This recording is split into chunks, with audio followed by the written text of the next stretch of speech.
Donc, le temps que monsieur projette notre PowerPoint, pour vous faire une petite présentation du ministère.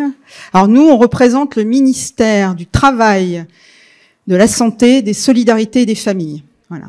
Donc, on va vous présenter brièvement donc on a 10 minutes, hein, c'est très court, mais on prendra vos questions ensuite. Donc, les missions, l'organisation, puis on parlera aussi des métiers qu'on propose. Et des voies d'accès pour être recruté. Bon, c'est parti. Alors, ministère du Travail, de la Santé, des Solidarités et des Familles, donc un périmètre. Alors, ce qui nous caractérise, c'est qu'on a un périmètre ministériel très large, qui embrasse vraiment des politiques publiques extrêmement variées, très diverses.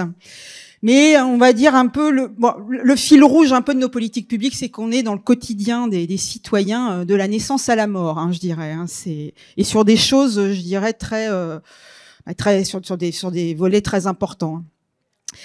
Donc dans voilà. Donc on va se présenter effectivement. Donc moi je suis Yamina Ahmed Brahim, je suis chargée de mission à la DRH des ministères sociaux.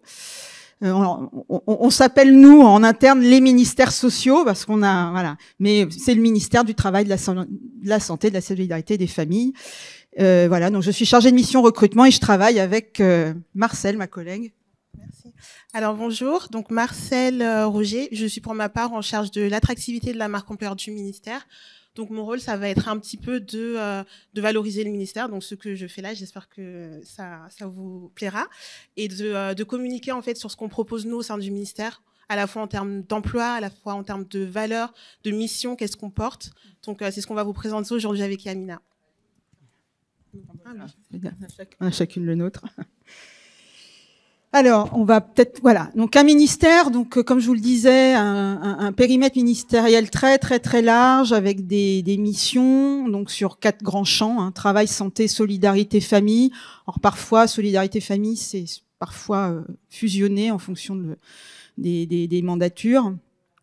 Donc alors, oui, donc l'intérêt, on va dire, c'est que quand on rentre au ministère, dans notre ministère, ça effectivement, ça offre des possibilités, des passerelles, des mobilités intéressantes. Vous pouvez effectivement démarrer dans le champ de travail. Alors, c'est travail et emploi, hein, parce qu'on porte aussi les politiques de l'emploi, mais aussi évoluer dans votre carrière vers les métiers vers les politiques, vers tout ce qui est pilotage des politiques publiques de la santé, des solidarités, des familles.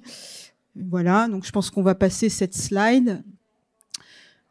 Alors, notre mission, agir au cœur de la société. Oui, on vient de l'évoquer. Donc, pour parler des missions de notre ministère, les grandes missions, donc la santé publique et l'organisation du système de soins, hein, sur le champ de la santé. Donc, c'est œuvrer pour préserver et améliorer l'état de santé de la population. On l'a vu pendant les crises sanitaires, effectivement, voilà, notre ministère était vraiment très en avant sur justement toute la gestion de la crise sanitaire, des politiques aussi qui mobilisent,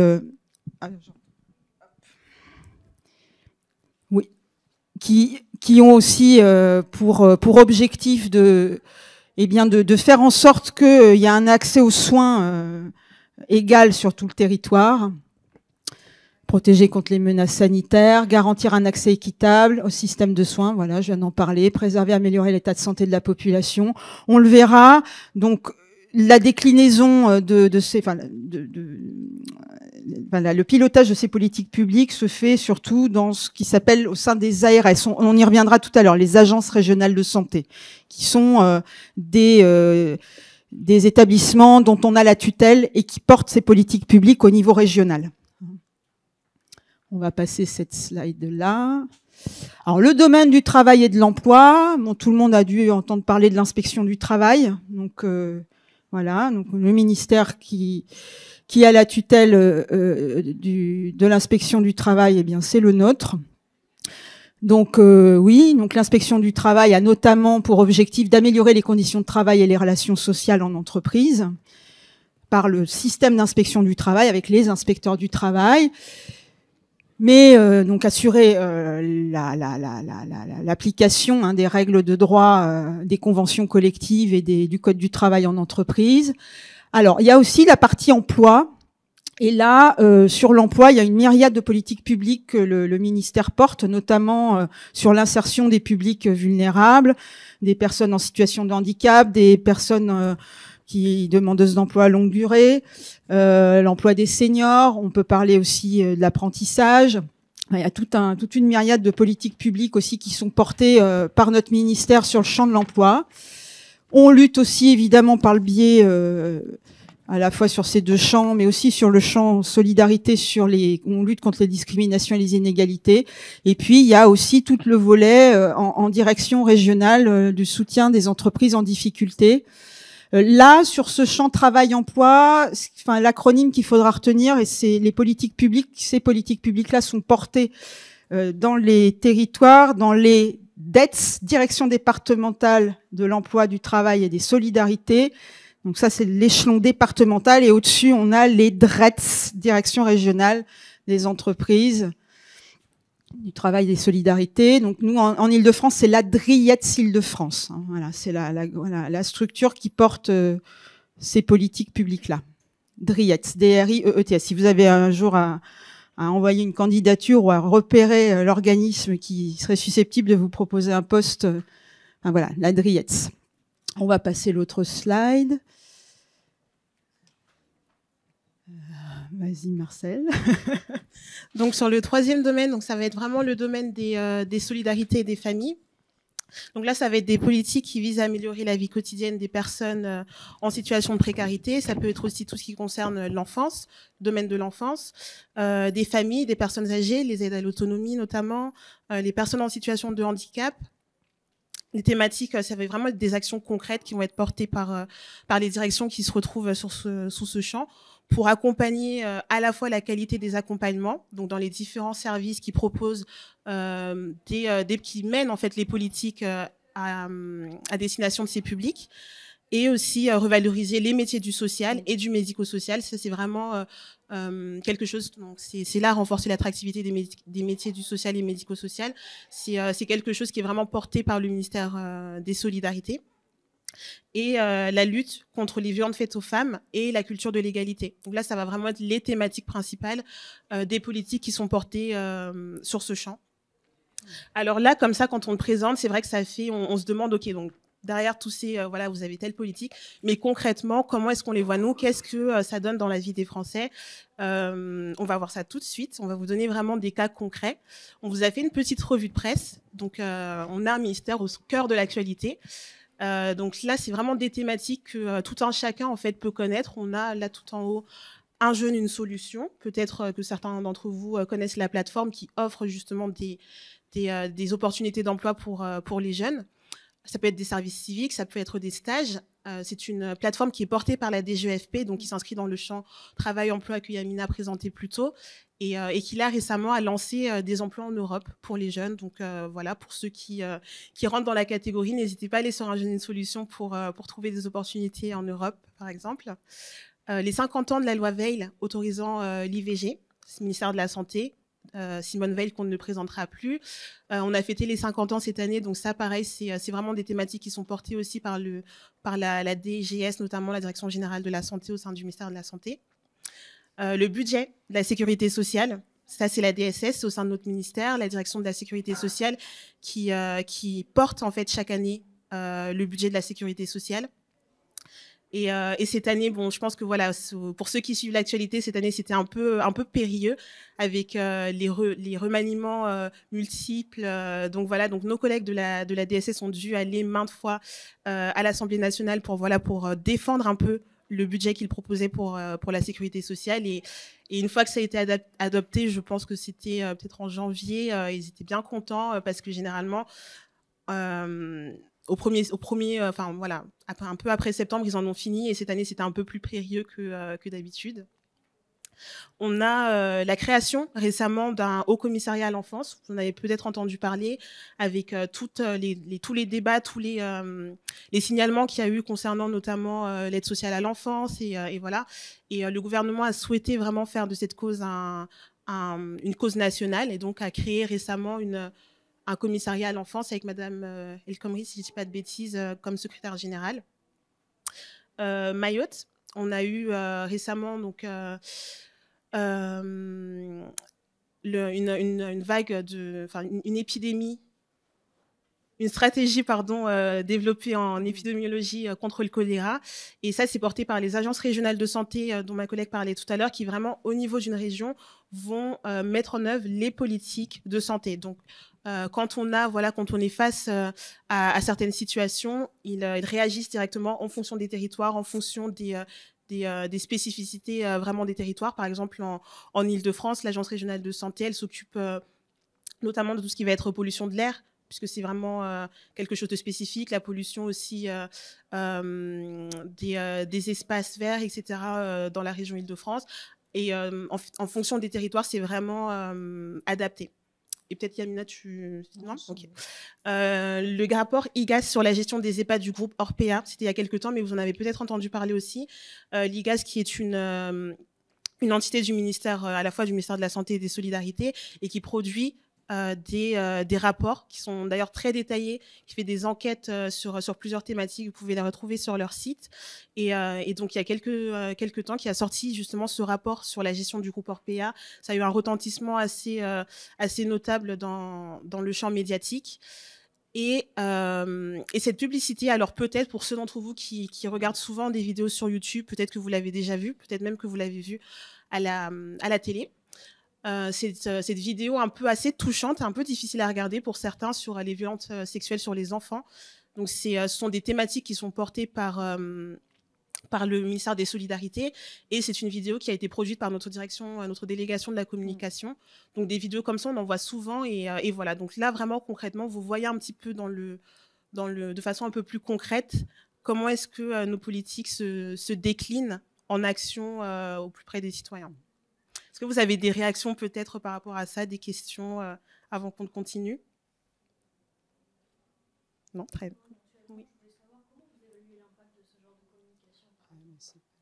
Alors malheureusement, je pense que je ne serai pas en mesure de vous donner une réponse vraiment fidèle à ce que fait, mais voilà, on a vraiment une délégation de la communication qui s'occupe de communiquer sur les politiques qui sont portées par les directions du ministère. Donc je pense que ça va être à leur niveau. Ils doivent avoir vraiment des outils de communicants, hein, donc ce n'est pas mon cas, donc je ne saurais pas vous dire, mais c'est vraiment eux qui évaluent avec des outils classiques de communicants.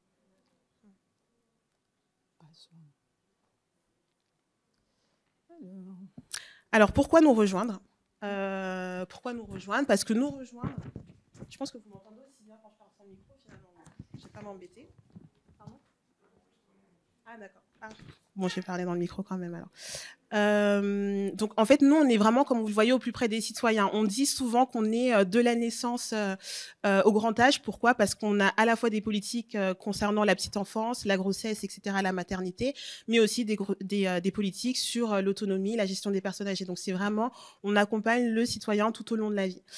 Donc, nos missions, c'est vraiment accompagner chaque individu dans les moments clés de la vie, garantir l'accès aux soins, favoriser l'insertion, lutter contre les discriminations, ça on l'a dit, promouvoir l'égalité homme-femme, protéger les travailleurs, soutenir les publics vulnérables. Donc, c'est plusieurs enjeux en fait sociaux, d'où la dénomination ministère des Affaires sociales ou ministères sociaux, qui vont finalement donner naissance à notre engagement, nous, parce qu'on est vraiment des agents engagés. On aime bien le dire, on est engagé parce qu'on porte en fait des politiques qui demandent à ce qu'on soit engagé, qu'on croit en ce qu'on fait, et qu'on croit en l'impact en fait des politiques qu'on porte pour les citoyens.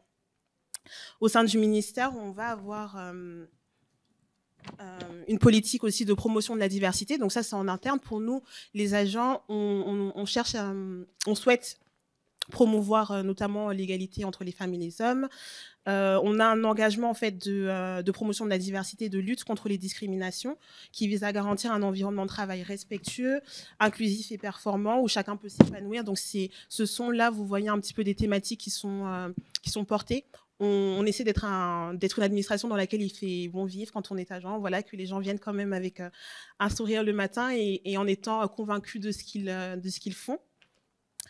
On a été labellisé il y a quelques années d'un label par l'AFNOR, qui est une agence indépendante et qui contrôle en fait les administrations publiques sur ces thématiques. Et nous, on a obtenu le label diversité et le label égalité, qui a été renouvelé l'année dernière après un audit. Donc, c'est vraiment des thématiques qu'on essaie de mettre en œuvre en matière de recrutement, en matière de politique RH auprès de nos agents.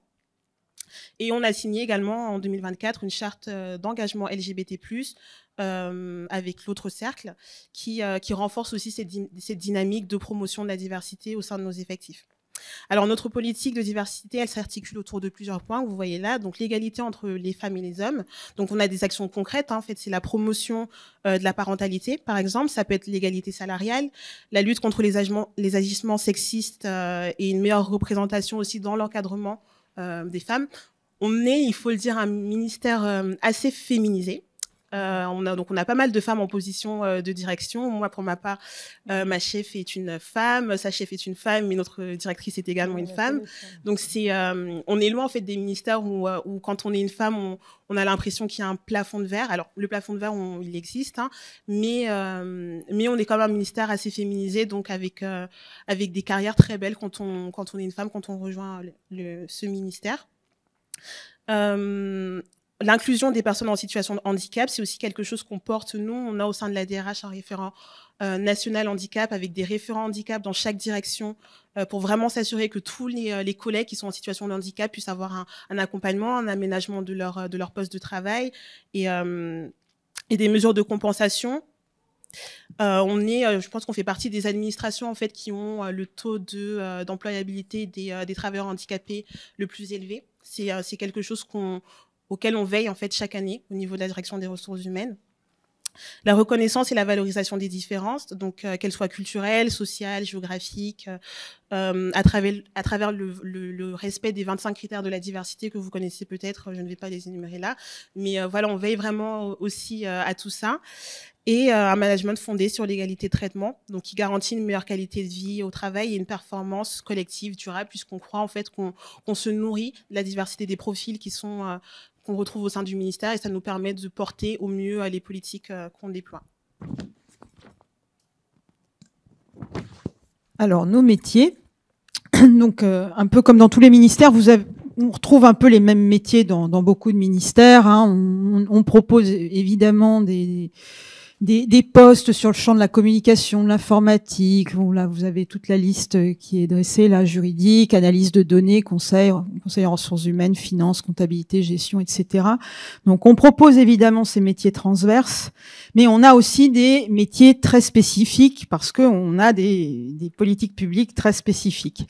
Alors, les métiers phares, on va dire, un peu de notre ministère, enfin c'est aussi un corps de la fonction publique et c'est un métier et un corps de la fonction publique et aussi un concours.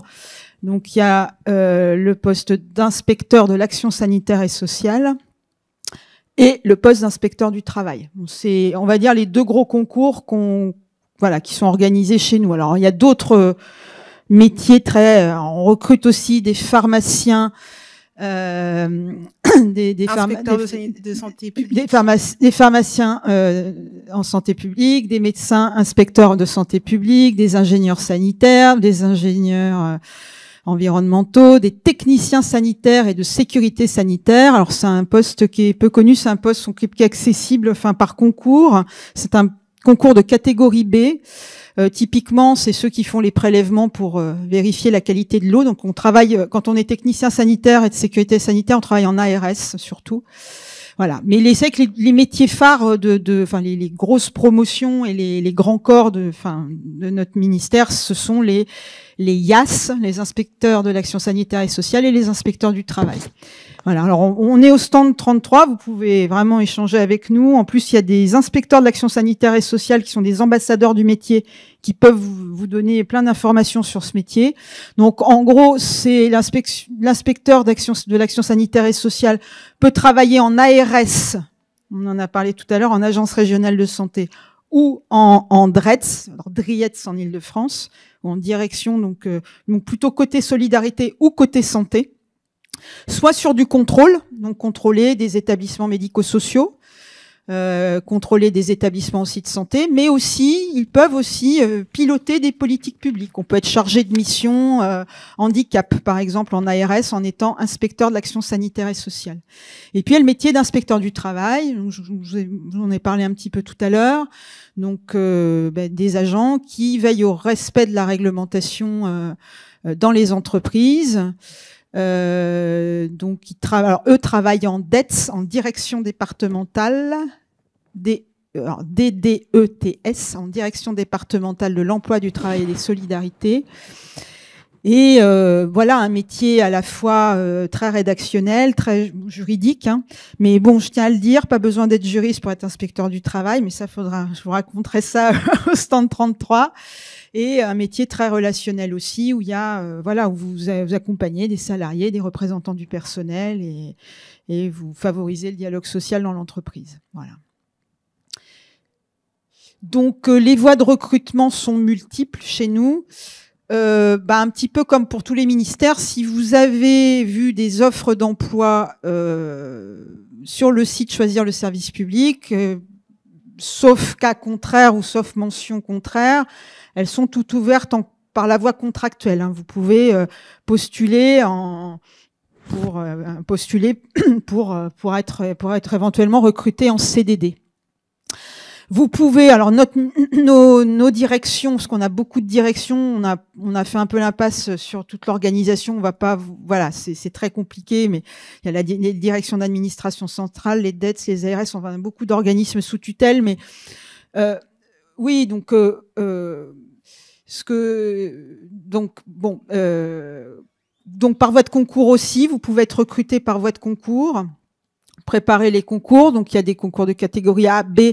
Alors catégorie C, nous on n'en organise pas et ça tend à disparaître, faut quand même le dire, mais surtout des concours de catégorie A et B. Donc IAS et inspecteurs du travail sont des concours de catégorie A.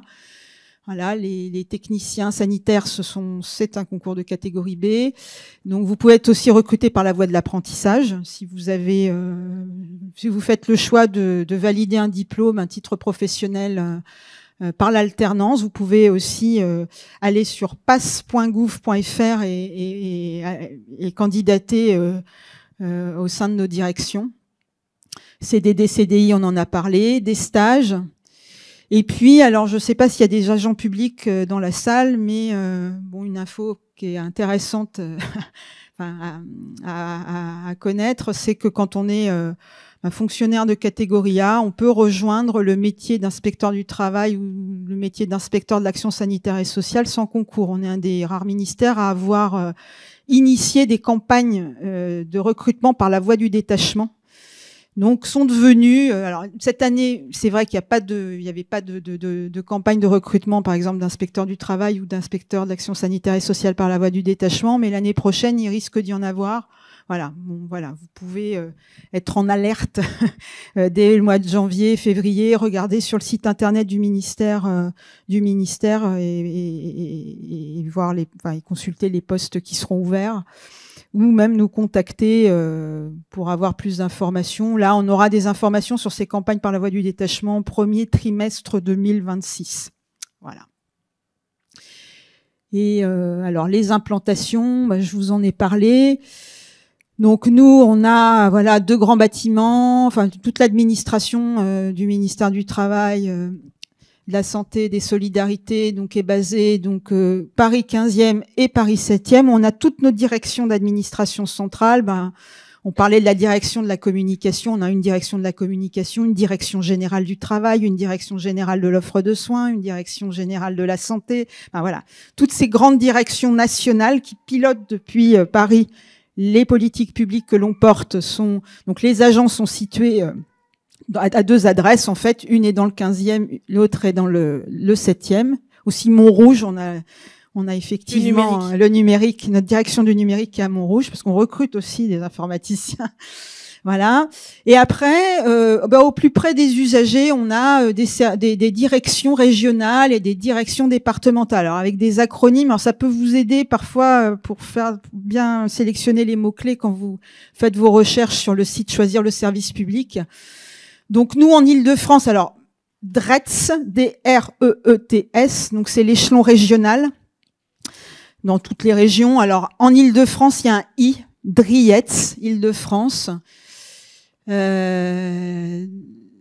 Donc, c'est, voilà, là se trouve tout voilà, tout ce qui est pilotage des politiques publiques, emploi, travail, solidarité, c'est dans les DREETS, qui se déclinent elles-mêmes en DETS, direction départementale. Le volet santé, ce sont les agences régionales de santé qui pilotent les politiques relevant de ce champ santé. Et puis, ben oui, alors c'est juste pour votre gouverne personnel, mais on a, comme je vous le disais, on embrasse un périmètre ministériel très très très très large. On a beaucoup de directions. Bon, on a travail, solidarité, santé. Et comme on est sur des champs très techniques, eh bien parfois le législateur a souhaité créer des agences ou des organismes spécifiques pour traiter de certaines questions. Alors on a par exemple, je sais pas, on a la direction du numérique en santé, on a Santé publique France, on a l'établissement français du sang, enfin tous ces organismes sont sous la tutelle de notre ministère. Alors tous ne recrutent pas des fonctionnaires. France Travail est sous la tutelle de notre ministère, mais ne recrute pas des fonctionnaires. Voilà. Mais c'est vrai que le gros, si vous souhaitez candidater, ça va être ARS, DREETS, et puis les directions d'administration centrale. Mais ça, vous pouvez consulter donc le site Choisir le service public. Voilà. Je crois qu'on en a terminé. Si vous avez des questions, on a juste. Ah oui, il y avait peut-être. Ah oui, mais oui. Donc voilà, nous on voulait vraiment que vous reteniez ça. On est vraiment un ministère qui porte des politiques qui s'engagent au plus près des citoyens. J'espère qu'on a pu un peu vous communiquer ce qu'on fait. Et puis surtout, n'hésitez pas à venir sur le stand. On est sur le stand 33. On a des ambassadeurs métiers qui peuvent vraiment vous parler de leur mission, de ce qu'on fait au quotidien. Et là, vous avez la page LinkedIn de la DRH sur laquelle on poste à la fois des offres d'emploi, des actualités sur le ministère, les campagnes de recrutement en détachement dont Yamina parlait. Oui, c'est très intéressant d'être sur le LinkedIn parce que vous aurez l'information. Alors, je parle notamment, enfin, je sais pas s'il y a des fonctionnaires dans la salle, mais si vous êtes intéressé par les campagnes par la voie du détachement, c'est vrai qu'elles font souvent l'objet d'une communication sur LinkedIn. Voilà, tout à fait. Donc n'hésitez pas, merci de nous avoir écoutés et n'hésitez pas si vous avez des questions maintenant ou sur le stand après, on est à votre disposition. Oui.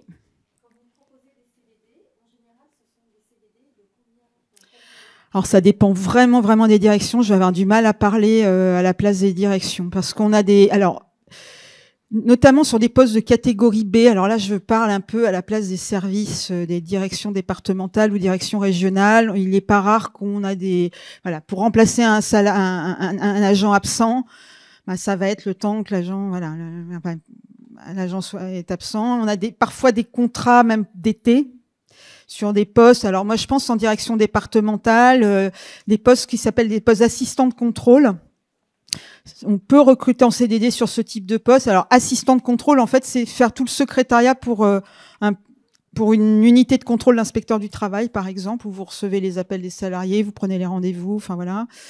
Après, il y a des postes de chargé de mission aussi en CDD, mais là, ça va vraiment dépendre du contexte du recrutement. Ça peut être 1 an, ça peut être 1 an renouvelable, mais c'est souvent après sur des postes de chargé de mission, comme voilà, on forme et on capitalise plus sur la durée. C'est vrai que ça va être plus long. Et ça dépend aussi de si vous avez déjà travaillé dans la fonction publique ou non. Oui. Alors généralement, on va vous proposer soit si c'est un remplacement à un CDD qui correspond en fait à la durée du remplacement, ou si c'est une première embauche, ça va plutôt être un CDD d'1 an ou 2 ans. Par contre, si vous avez déjà travaillé, souvent on propose des CDD de 3 ans. Donc ça dépend. Et après, c'est renouvelable ou une CDIsation si vous avez déjà travaillé dans la fonction publique notamment. Chez nous, tous les postes sont pourvoyables en CDD, sauf les postes d'inspecteur du travail et inspecteur de l'action sanitaire et sociale. Parce que pour l'exercice du métier, il y a une formation statutaire obligatoire. Donc, il n'y a pas de poste en CDD pour ces métiers. Voilà. D'autres questions? Oui? Oui. Alors... Pour des stages, c'est possible. Alors, c'est vrai que pour les postes en général, désormais, il y a une obligation. C'est une obligation que tous les services publics ont aujourd'hui. C'est dès lors qu'il y a un poste vacant dans une administration, l'administration a l'obligation de le diffuser sur le site Choisir le service public. Donc, on peut faire des candidatures spontanées. Moi, je dis à la marge, peut-être sur des contrats très courts, sur des stages, mais en général, toutes les offres d'emploi sont sur le site. Pour autant, je peux entendre, c'est pour ça que j'insistais beaucoup sur les acronymes, parce que la recherche sur le site est parfois compliquée pour quelqu'un qui ne connaît pas la fonction publique et l'administration. Donc, et après, il faut avoir en tête que certaines directions aiment bien aussi se créer un vivier de talent. Aussi. Donc, c'est à ce moment-là, les candidatures spontanées sont quand même les bienvenues, surtout sur des postes très techniques où voilà, des fois, les recrutements peuvent être difficiles de trouver vraiment quelqu'un qui est ciblé sur tel diplôme. Là où ils ont besoin d'un vivier de talent, donc les candidatures spontanées, souvent, ils regardent les CV. Moi, je pense que ça peut, effectivement, c'est à conseiller. Après, voilà, il y a voilà, c'est sans garantie d'avoir de réponse évidemment, mais oui, sur des métiers très techniques, ça peut valoir la peine effectivement. Sachant que, ouais, gardez ça en tête, hein, normalement, toutes les administrations ont l'obligation de pourvoir de faire une publication sur Choisir le service public pour chaque poste vacant. Oui.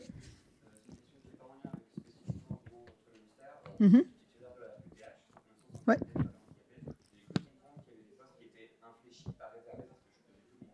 Non. Oui. Alors, sur Choisir le service public, vous n'aurez jamais de poste réservé. Jamais. Jamais. Tout le monde, voilà. Il n'y a pas de... La seule obligation qu'a l'administration, une fois que vous êtes recruté, c'est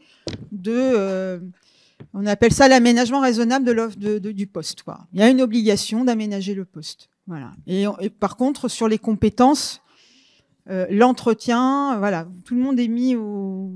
Voilà, il n'y a pas de poste effectivement réservé pour les personnes détenteurs d'une reconnaissance RQTH, quoi.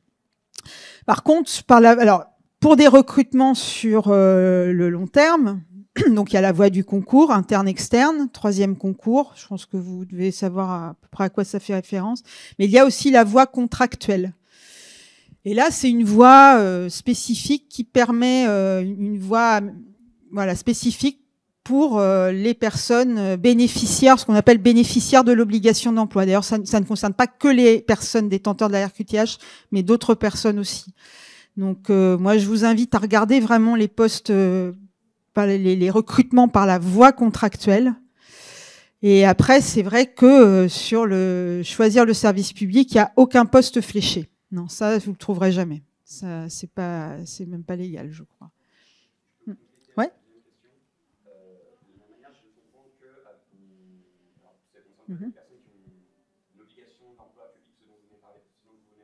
Oui.